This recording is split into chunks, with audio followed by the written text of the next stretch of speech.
one 500 million pound nuclear-powered submarine. Stealthy, silent, and deadly. Stand by to fire. Fire! 5 elite submariners hungry for command. And one no-nonsense examiner known as teacher. Come on! You need to get this sus now. And if you think that's good enough, I will start taking charge. This is the world's toughest command course. Right, raise the attack. I am not convinced that you guys have actually grasped that. They call it the perisher. Attack, ship control, contact, continue to charge, If they succeed, these young officers will go on to command one of the world's most lethal military machines. But if they fail, their underwater careers will be over. You haven't seen nothing yet, trust me.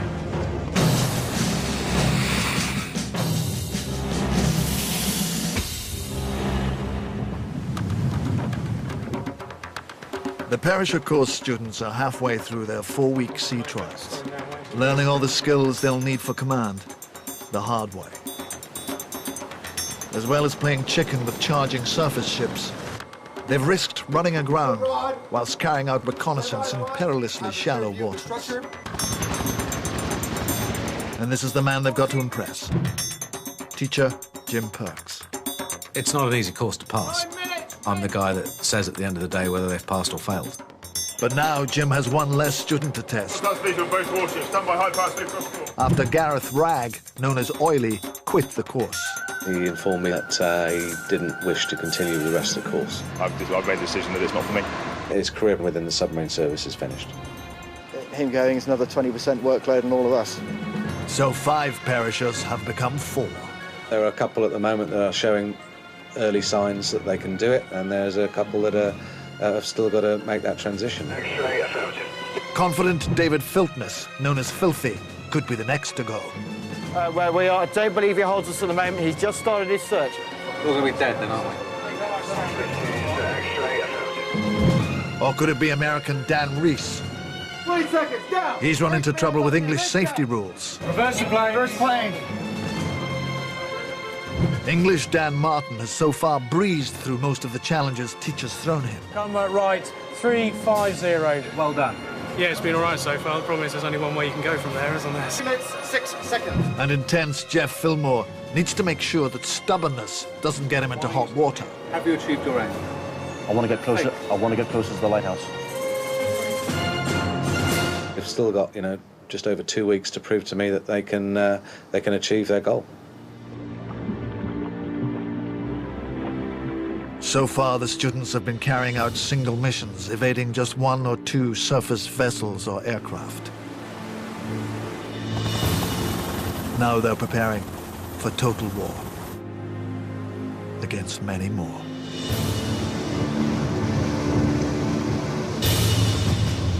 The parachute student submarine HMS Triumph is about to join a major international exercise called Joint Warrior. 30 miles. It simulates an all-out war between 2 countries. We've got 30-odd ships here during this exercise. We've got 4 different submarines. We've got 25 or more aircraft. We've got troops ashore. We've got all sorts of elements. So it's quite a big one in terms of mass, nearly 8,000 people in total. We don't often bring these number of platforms together for 2 weeks to deliver that sort of complex training that we need for the students who are embarked in Triumph. But first, Triumph must head north to take up position in the Sea of Hebrides. After being delayed in Faslane by a technical problem, that's proving something of a battle in itself. Because of the depth of water and other traffic in the area, the fastest and safest way is by traveling on the surface. That's something these underwater giants aren't designed for. There's going to be some pretty horrid conditions on board. You'll see a few seasick people about the place. So with a full-blown Hebridean storm brewing, the crew is in for a rocky ride.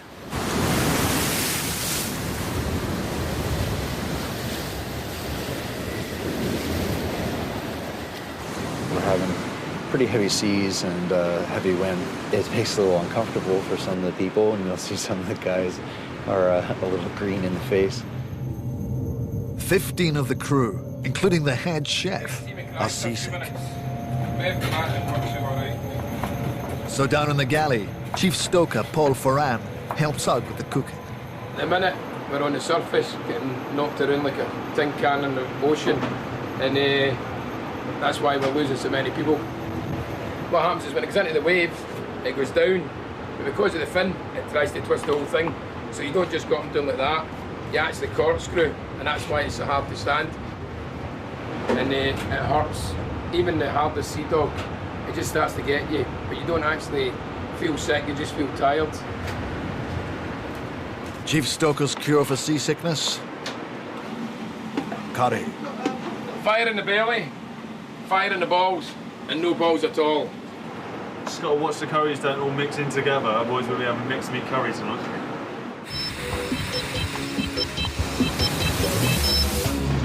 The Joint Warrior exercise will simulate war between two fictional states, Caledonia and Dragonia. HMS Triumph will be part of the Caledonian fleet, commanded by the British aircraft carrier HMS Ark Royal. Triumph's been tasked to defend the carrier from the threat of an enemy submarine from Norway called Ula. So here he is, it's just the west of us by, as I said, 7 miles, and we're trying to move ourselves and the oiler now to the east, allowing the two frigates to set up essentially a barrier or a wall between us and him. But the best way for a fleet to protect itself from an enemy submarine is to use one of its own. So now the parachute students face a completely new challenge. They're going deep for a series of sub versus sub duels. 40 metres, 6 down. That's going to be challenging, but you know, you get two submarines in the same stretch of water, you get that killer instinct and you want to get the first shot in.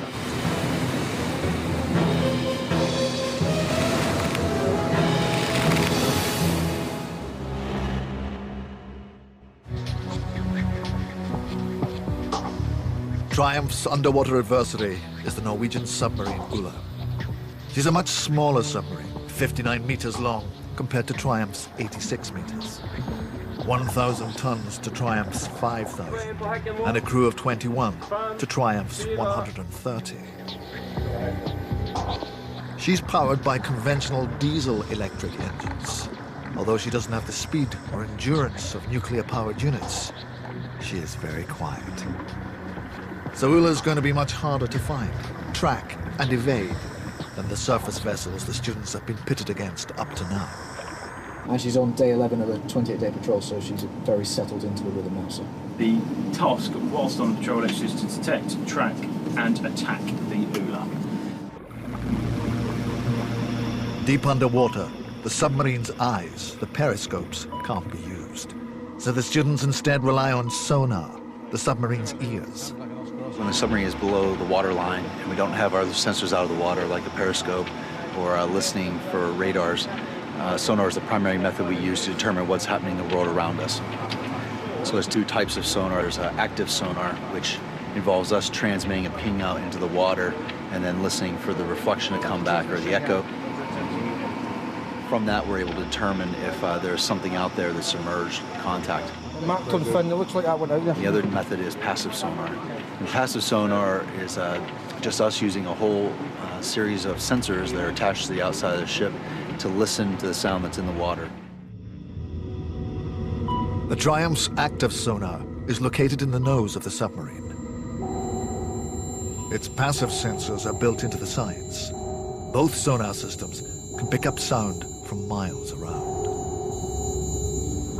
While active sonar can be more effective, it has one big drawback. As soon as you ping, you put transmissions into the water, you lose your stealth and you lose your ability to hide, so everyone else knows you're there.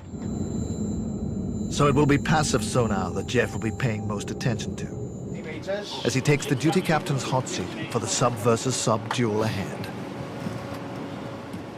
It's a very valuable part of training for her and us, because they're few and far between. It's a difficult thing to do, to try and remain undetected. There's guys on board, even in the sound room, never heard a dive submarine before. In order to be able to practice this and hone our skills, with a real life submarine is absolutely invaluable. As duty captain, Jeff is in charge of overall strategy. It's 50 metre separation still, isn't it? He has to find the enemy submarine without being detected himself, and then attack it. As attack coordinator, it's American Dan's job to execute that strategy.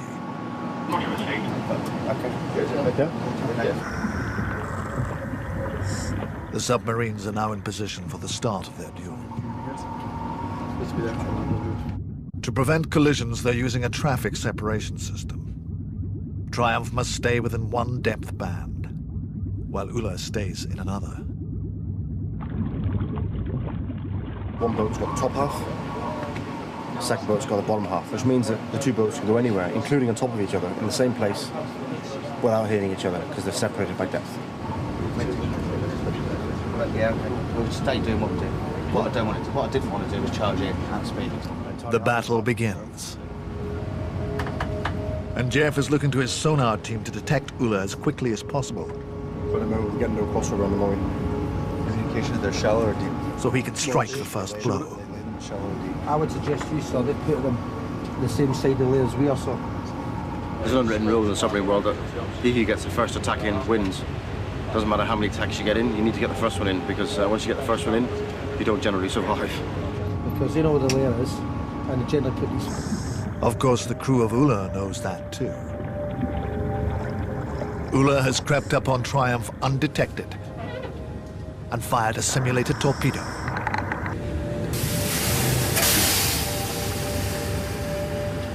She's sending a coded message called an Oscar Oscar Whiskey. Underwater comms audible.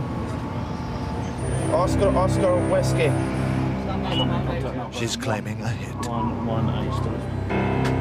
Jeff orders a check of the coordinates Ula has sent as proof. Let's check the bearing, see if it makes any sense. You only call guilty if it is in fact you. Okay, they may be shooting to the blind at this point. Correct. But Jeff has no choice but to confirm the strike with a coded reply. Romeo, Romeo, Romeo. That's all. Basically, we've acknowledged the fact that they sank us. With teacher recording every mistake in his notebook, Jeff must quickly recover from this bad start. Transmissions, Watcher, red 147, true bearing 142. Morale has already hit rock bottom. And Jim is looking to Jeff to lift the gloom.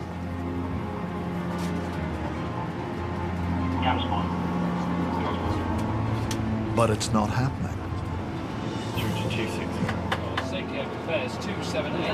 You need to start injecting some enthusiasm because that's... All right, absolutely no interest in this control room. And if you think that's good enough, I will start taking charge. Course 340.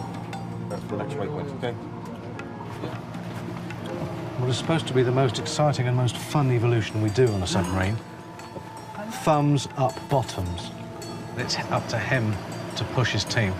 So whilst the entire control room basically weren't interested for the first attack, that's down to the captain. The duty captain has to take charge of his team, take them with him.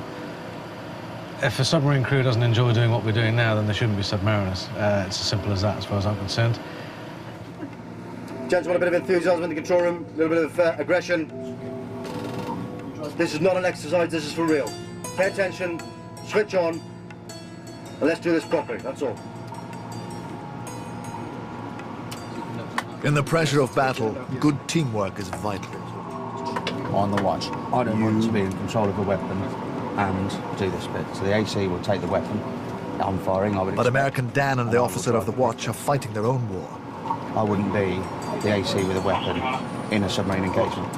Struggling to work out who should be doing what. The FCO's running the weapon. Yes.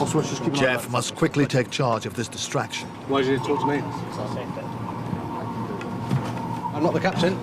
The officer watch and AC were trying to fight basically over the same jobs.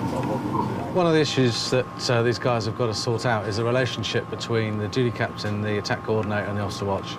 It can get very confusing and complicated, overly complicated, if those roles aren't clearly defined early on, and they weren't. No, I don't need you to be here. Jeff has decided to cut out the middleman, American Dan, and work directly with Triumph's highly experienced Officer of the Watch, Dennis Fox. What's speed required to next waypoint, miles short? Or just give me the next waypoint, I'll work it out. Back on the hunt, there's a sonar contact. Contact, weapon 3, master 01, bearing 137, range from about from 100 yards. Permission to continue the attack. That is the target, continue the attack. Jeff seizes the opportunity to take revenge on Ula. Stand by the fire. Weapon system ready. Triumph's anti-submarine and ship weapon is the Spearfish torpedo, armed with 300 kilograms of explosive. Each one could take out a vessel twice the size of the Ark Royal. Depending on what type of target it is, will determine how it detonates. Surface ships, generally, the torpedo will explode underneath it and try and break its back. And for a submarine contact, clearly that tactic won't work. And we try and detonate on impact with the submarine target. Safe fire switch to safe. For this simulated attack, down in the bomb shop, preparations are underway to fire a water shot. That's far through tube. Just as in a real torpedo launch, air is pumped into a water ram. This forces water into the torpedo tube that pushes out the weapon. Track 170. The torpedo is controlled by guiders on the weapons desks, who can change its direction, speed and target right up to the moment of impact. Jeff sends Ula an Oscar Whiskey to signal the strike. Oscar Whiskey, being 05, continue to receive. Roger, in 30 seconds time, no response. Wait for another minute, we'll do it again. But Ula doesn't respond. Once again, Jeff looks to teacher for answers. Transients. Twice. No response. The other captain? Stay 030. Unfortunately, they didn't acknowledge it, so it doesn't count. So no hit for Jeff. But he's a fighter and determined to win through.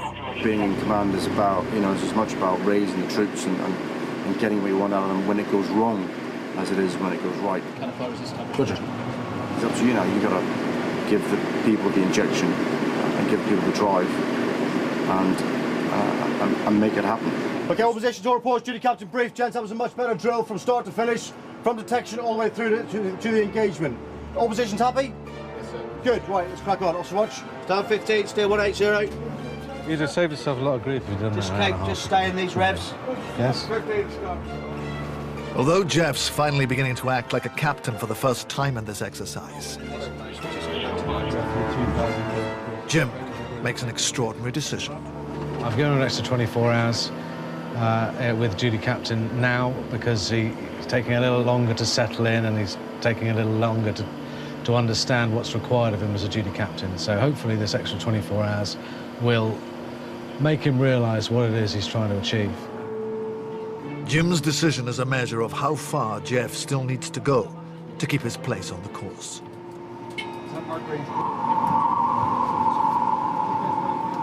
While the idea of hunting with sonar may be simple, using it in reality is not. The challenge is isolating and recognizing the thousands of sounds it picks up from miles around. They'll be listening to fishing vessel lanes, helicopters, aircraft, splashes. You can hear the waves on the beach. There's lots of sounds out there they'll be listening and they'll be analysing. And if it's a sound they're unsure, we can capture it and repeat it and listen to it and break down that sound component and compare it to a database. Well, it's not easy to take the sound that's in the water and determine what of it's just general noise in the background from the ocean and from fish and what is related to a man-made object like a ship or a submarine. So computer processing is used to take the sound signal and create a small trace, and these are displayed as black lines on what we call the waterfall display. A sonar operator's waterfall display shows the background sound as white noise falling down the screen.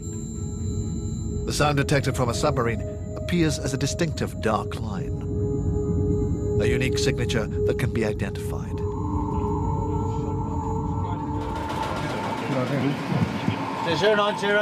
Sonar operators also listen to the actual sound from the sonar arrays, and they've just struck gold.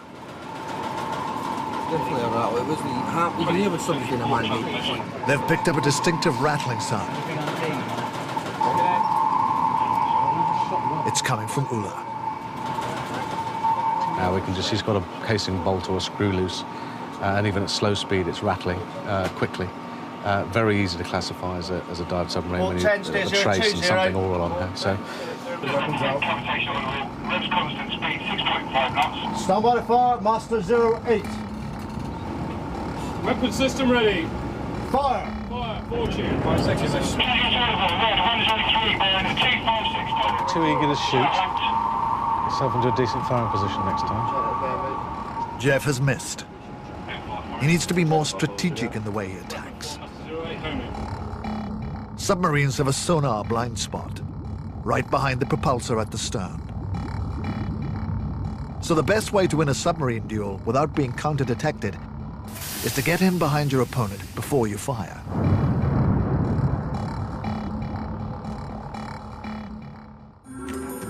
Jeff goes back on the hunt.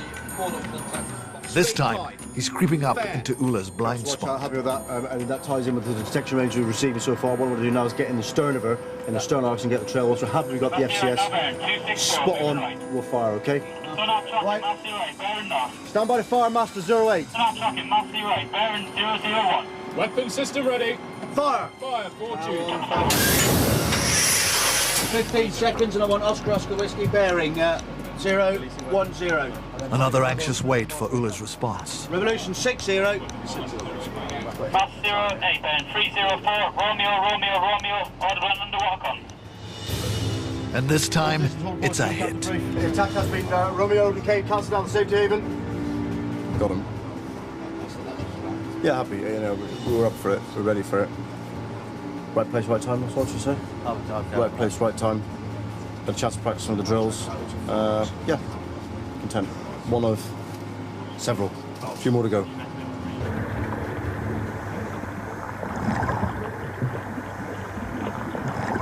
At dawn, Ula withdraws from the exercise. It's a score draw between the two subs, and a chance for Jeff to reflect on his grueling shift. I'm here to sit in the captain's chair and be the captain of a nuclear submarine, and I'm finding that challenging. He's taken a little longer than I would have hoped, although he's getting there.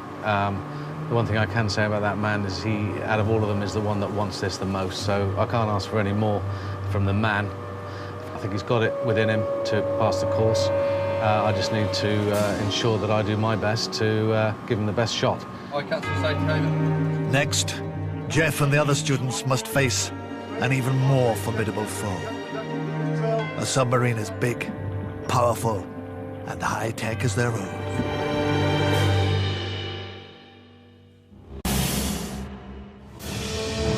The Perisher course is taking part in the Navy's largest exercise, Joint Warrior.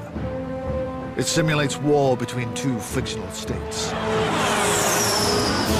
Triumph has been defending the flagship of her fleet, HMS Ark Royal, from a smaller enemy submarine. Jeff is finally coming to the end of his marathon 48-hour shift. He's doing extra time to make up for a poor start in his duel with Ula.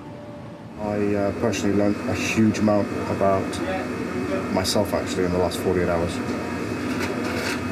You know, I wrote down in my book after the first day and went, my submarine, my team, my responsibility, my fault, which is a bit harsh. But that's what it's about. You've got to look at yourself in a really deep way and say, right, why didn't that work right? What can I do about that better in the future? Okay, be ready. Being a submarine captain is not just about fighting wars, though.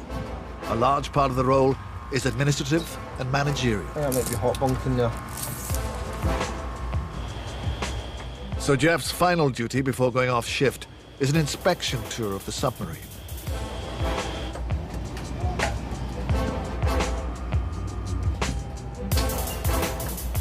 I'm doing rounds of the submarine. captain's rounds are an opportunity to ensure that everything in the boat is clean, well stowed and secured. All right, so I'll put that in the log as soon as you get down. Grease locker. You have a good look around the boat, behind every compartment, behind every locker, behind. You get to know your submarine. It doesn't have to be done every day. Just once. I know, sir, I know. Yeah, I'm writing it down off. And it also gives you an opportunity to go around and speak to people in compartments that you perhaps wouldn't ordinarily go into. I'll not put that down, I'll leave that for you then. So what does the crew think makes a good submarine captain? Coxswain Ginge Clifton has one of the most important and varied roles on the boat. He manages ship control, keeps crew records, arbitrates in disputes, produces the sub's newspaper, and even runs the sweet shop. And Ginge has clear views on what the Perisher students need to be aiming for. A good captain is somebody who listens to his crew, works with his crew, and understands his crew. Now, the students we got on board are knowledgeable, experienced, and I think that all of them will make very good captains. The students are now preparing for the next phase of the Joint Warrior exercise, in which Triumph is playing a vital role. She brings a huge amount of capability to a task force like my own. She dominates water space. She tells me where the enemy's submarines are. She can give me evidence of where their ships are. She can listen to their communications. She can feed that all back to me. And then, if needs be, I can invite her to go on and engage with the enemy. Having defended the Ark from a smaller diesel-electric submarine, Triumph now has a new task: to defend the Ark from a much more formidable foe. As Triumph's sister ship, HMS Turbulent is almost identical. So she's just as big, powerful, and deadly. Success in this nuclear duel will come down to the skill of each boat's crew and the quality of the students' command. Chief Captain, sir, welcome to the command brief for the Subtac X versus HMS Turbulent. Aim of the exercise. Taking over as duty captain on board Triumph, English Dan is well up for the challenge. 102 ops phase. Okay, gents, it's Turbulent. It's one of your sister boats. You probably all know people on there.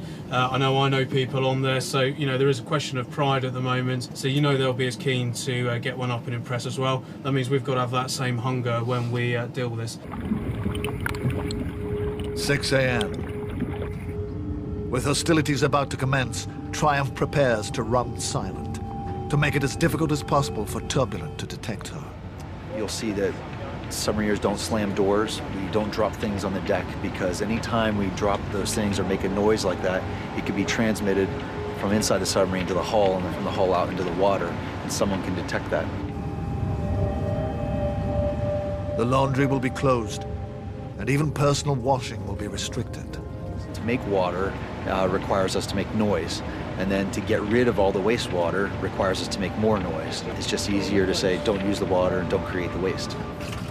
When water gets really, really tight, especially when submarines are operations themselves, it's not uncommon for effectively people to be given no more than a cupful of water a day to brush their teeth and do what they need to do. So a cupful of water should be all you need to have a quick brown bath and wash and brush your teeth. We would rather make sure that we are at the top of our game and we have the advantage over the enemy than worry about whether our socks are a little smelly.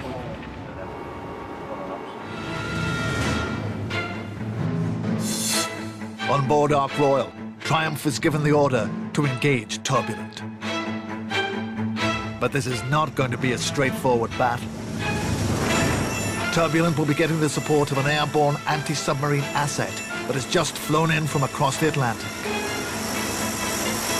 200 miles away at RAF Kinloss on the Scottish mainland, the crew of a Canadian maritime patrol aircraft is being briefed before taking off for a submarine hunt. Your target, one multinational force SSN. This Lockheed Aurora is purpose-built to hunt and destroy submarines. She has a powerful radar housed in her nose, a high-performance electro-optical camera controlled from inside, and carries 87 sonar buoys. This is the ordnance section of the aircraft. We store about 2/3 of the sonobuoys here, and the remainder are stored externally under the aircraft. The ones that are internal we obviously have access to, and you can see that there's settings on them. So how deep do we want them to go? How long do we want them to be operating? So this is what size the sonobuoys are. The cap pops off, and then the internal components fall out. It's a flotation bag at the top with a radio transmitter, and then there's a cable that spools down a hydrophone, and it's just a directional hydrophone that can tell what direction the sound is coming from.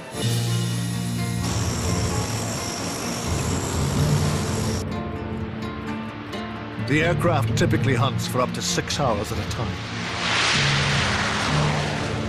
and has a range of 9,000 kilometers. Back at sea, Duty Captain Dan Martin is maneuvering Triumph into position for battle. He starts with his usual confident, if slightly cool, delivery. We've got to remember our drills when the excitement starts to build, okay? But his confidence is short-lived. Has she come back with anything yet? Nothing, sir. His sonar team is struggling to find any trace of turbulent.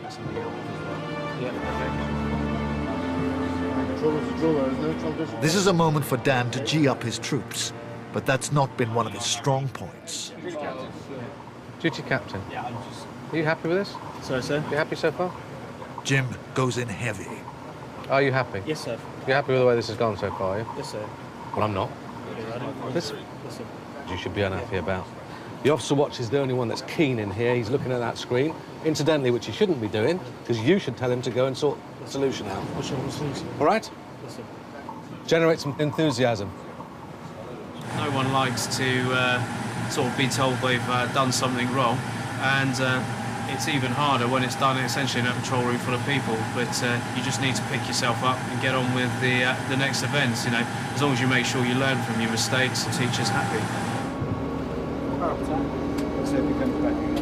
He's flying away at the moment. As Filthy takes over as duty captain, the hunt for turbulent continues.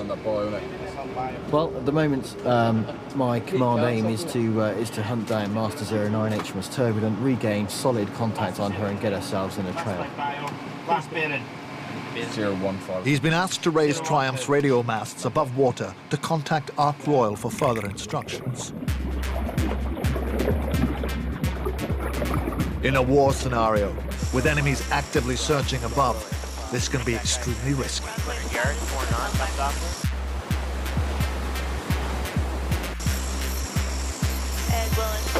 Triumph's masts have barely been raised when they spot the maritime patrol aircraft. Aircraft bears 108. Having picked up Triumph's masts with their camera, the aircrew prepares for a sonar buoy drop to track the submarine as it heads deep underwater.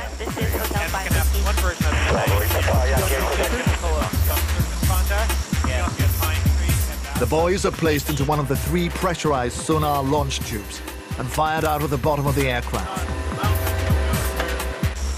In a real combat situation, they'd also be carrying a belly load of torpedoes. Sonar bot drop, bearing 114. Aircraft turning. Roger. We had the masts up, and sure enough, the aircraft detected us and started laying active and probably passive barriers around us as well. But as I say, the priority remains Master 09 Turbulent. Filthy's now got to continue his hunt for Turbulent in the knowledge that the aircraft's buoys are tracking his every move.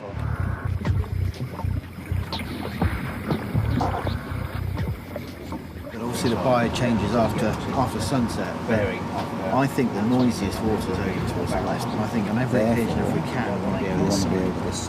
Filthy's got to be creative. Just give it a go then.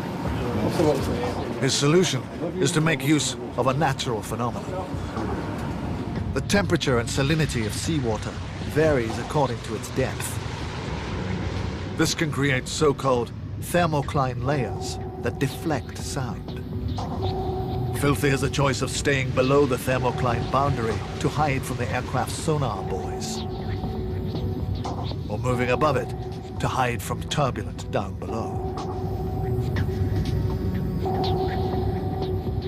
What we have to do is come up with a plan which maximises our chance to see her first and get the first shot in. What we're going to do is go as slowly as we can, and then we've positioned ourselves above the layers. And I'm going to have my flank arrays, the largest arrays I have, the longest range detection arrays, open in the direction that she's coming from, which will be the south, and then hopefully pick her up first. As soon as I get it, I'll order the attack.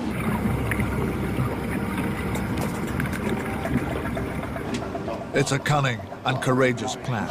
I've gone for being above the layer, and I've made my decision. I'm going to be at 60 to 65 metres stop. He's trading his safety from the aircraft for an advantage over the enemy submarine. But there's a problem. Possible target Zig. Turbulent isn't playing by the rules. Check the original signal, because he's so far out for bearing, we may have got it wrong. Check the signal. No, I've checked it. Right. He's cheating, is coming in the other way. But breaking the rules is all part of the game, and even encouraged. GD Captain, sir. FCO. Turbulent has become the hunter, and Filthy's grand plan is about to be severely tested.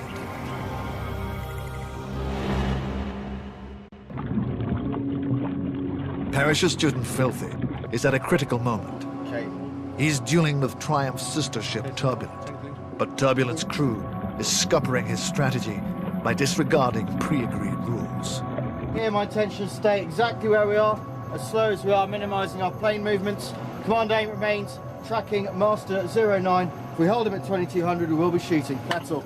Master 09, now bearing 306, moving right, fin right, audible on the bearing. Filthy decides to stick to his plan, hiding from the enemy submarine above a thermocline layer. Stand by, FCS Master 09, bearing 310. The plan stands. I'm in a good place. I'm down at 2 knots, making a very slow turn. And actually, it's all playing into our hands here. Master 09, now bearing 332, moving right. Too soon. He's up in. That's when you get a water shot down the bearing. He's up in the quiet water at the moment. 2 minutes. Just very discreet in the rising background. What Filthy needs now is a firm fix on Turbulent from his sonar team. Good enough. LMP. Down it. Master 09, now bearing 316, and faint transients audible from the bearing. Good. That's him. Size E, how long?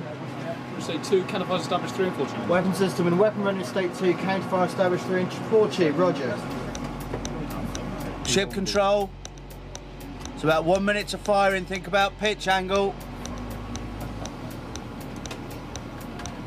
Plot, count me down to when I can fire. 20 seconds. Quick fire, track 170. Fire, 3 tube, 5 seconds to discharge. Ready? Power on. 40 knots of whiskey in 20 seconds. 20 seconds, aye. 20 seconds. Discharge correct, 3 tube, weapon bears, 238. Discharge on mine. Weapon 3. Bearing? 345. 345. Oscar whiskey bearing 345. Oscar whiskey. They contact Turbulent with an Oscar whiskey to confirm the strike. No reply to underwater comms, roger. But either they've missed or she's still not playing by the rules. No confirmation Romeo comes back. Active contact, weapon 3, Master 09, bearing 351, range 50 yards. Permission to continue the attack. That is the target, continue the attack. Weapon homing, weapon diving. Weapon system ready. Fire! Fire, 4 tubes. 5 seconds. So Filthy fires again. Master 09, knock out in the sunroof. Oscar, whiskey. Any response? Yeah. Romeo. This time they get a positive Romeo response. Romeo audible. Good, carry up that range. Filthy's strategy has paid off. I think we're smiley now. Good decision then to go above the layer. Very, very slow. Smacks of planning, did you catch it? There was some planning. Filthy can't wait to tell the rest of the boat the good news. GD Captain speaking. For the last 4 days, you've had in your daily orders about the importance of the sub-TACX with HMS Turbulent. You'll be delighted to know that therefore you have just successfully engaged HMS Turbulence at 2200, and then, because she was cheating, again 5 minutes later. Well done. This is a winning team here, the mighty Triumph.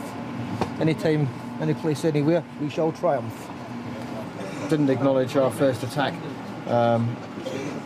so we transmitted at her, then fired again, and the second time she was forced to acknowledge. So it was a pretty successful attack, all in all. Not feeling at all smug, because I know a teacher will tell me off, but thank goodness for that.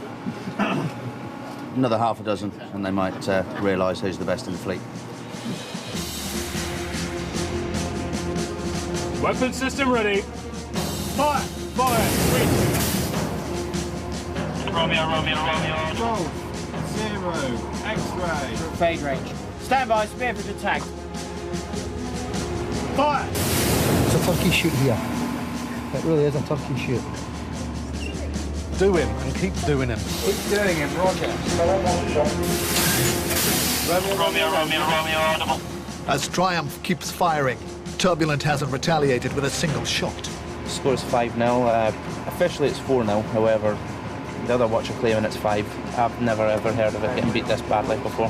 Number 027 on flank, moving right. It suggests she's still not able to detect Triumph above Filthy's thermocline layer.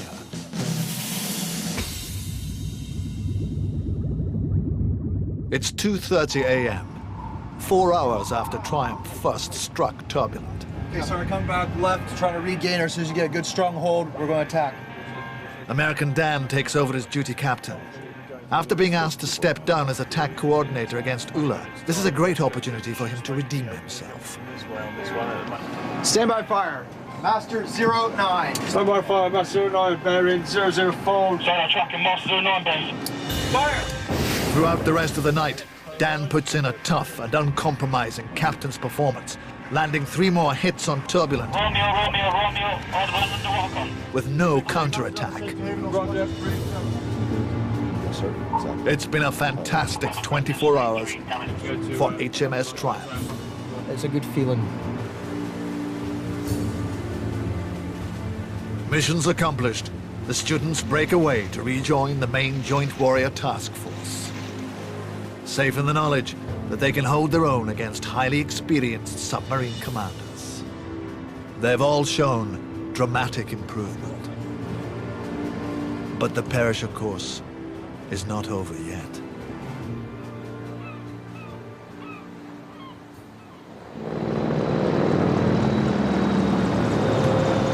Next time. So near, yet so far. With just days to go, the students face the fight of their lives. Their mission, to destroy as much enemy shipping as they can. Stand by, spearfish attack. Take track. And if any of them do get past us, we should be ashamed. Fire! All of it's been tiring. But they're all worn out, especially intense and frenetic Jeff. I don't function very well if I'm, absolutely knackered. Filthy's confidence deserts him as he runs and hides. Therefore, my priority now is evasion. How do they know where you are? They're closing me all the time, so the risk of counter-detection is increasing all the time. We did not become the best submarine service in the world by constantly evading. American Dan's cool is tested to the limits with a dose of information overload. Got the guy at anchor over there, possibly that guy up there. Too close to quarters, bearing 351. Scratch up to his washing by stern. We should get something, really something. He's allowed himself to be swamped by data. And come Judgment Day, no one can be sure who's made it through. Still not saying. I don't know. Come on in. And the sub-student